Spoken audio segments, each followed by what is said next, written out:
Thank you, and thank you, President Asakawa and Vice President Sayed. I like the comments what the President said, that the climate change is the greatest long-term threat to the Pacific Island countries. And I think taking that into consideration, I'd like to essentially support the statement made by our Chair and of course the Honourable Prime Minister of Cook Islands. I just wanted to highlight one key point that stems from that statement made by the President, and that is access to concessional financing is critical. As you know, at the moment, middle-income countries in the Pacific cannot access concessional financing from ADB. It can do so from the World Bank, and we are able to do so because of the fact that they have put in climate vulnerabilities as one of the criteria in terms of accessing AIDA funds. We cannot access ADF funds at the moment. We understand, of course, that there is some appetite by some of the shareholders to have climate vulnerability built into the criteria to be able to access ADF funds. Just by way of example, since last year, we've managed to access about $200 million through the AIDA funds through the World Bank and about $150 million through JICA on very concessional rates because of the climate vulnerability criteria being used.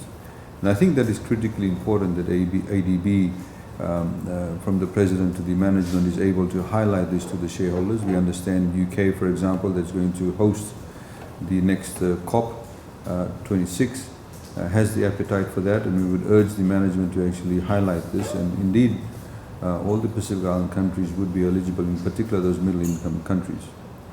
I think the other point that I would like to highlight is that we very much, of course, appreciate the efforts of ADB, in particular after the COVID-19 pandemic spread throughout the world.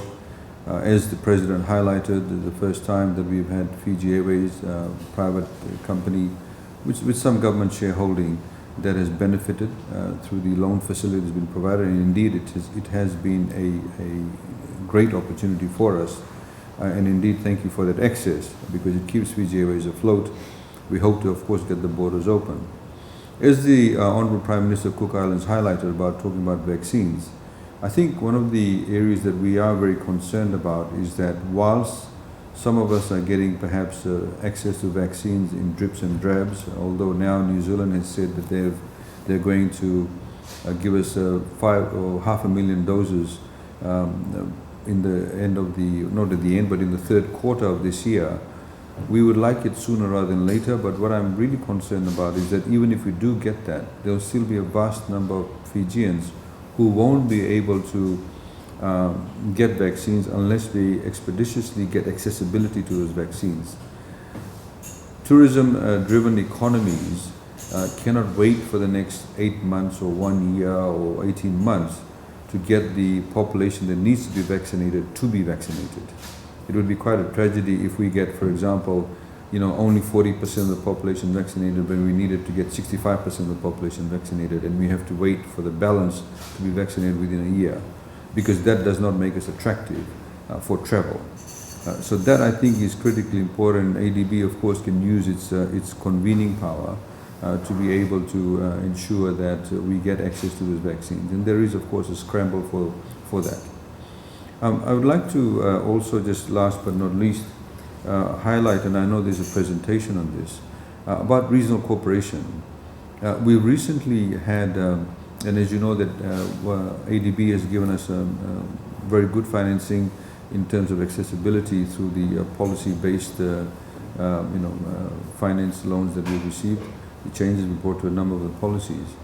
And as a result of that, and the confidence is given the private sector, we've now recently got a Japanese company that's bought shares into our energy company, Chugoko, and we very much focus on renewable energy aspects. I think there's a great opportunity to be able to leverage off this type of partnership that we've developed, to be able to use that skill set that they will bring, and the acumen developed by the Fiji, what we call Energy Fiji Limited, to be used in other Pacific Island countries. I mean, some of the tariff rates are quite expensive. I know, for example, Solomon Islands, Vanuatu is very expensive tariff rates. and to be able to have that kind of regional cooperation in that respect. But thank you very much overall for the facilities that have been provided to Fiji specifically, but also to the other Pacific Island countries. And I think what is really critically important is, again, the Honourable Prime Minister Cook Islands highlighted, is that once we get vaccinated, even prior to being fully vaccinated, we need to put in place the building blocks so we can actually take advantage when the border is fully open. We cannot be sort of reacting to a situation when the border is open. We need to pre-position ourselves. And that is critically important, and that requires accessibility to financing, it requires accessibility to be able, for technical aspects of opening up the economy. Thank you very much.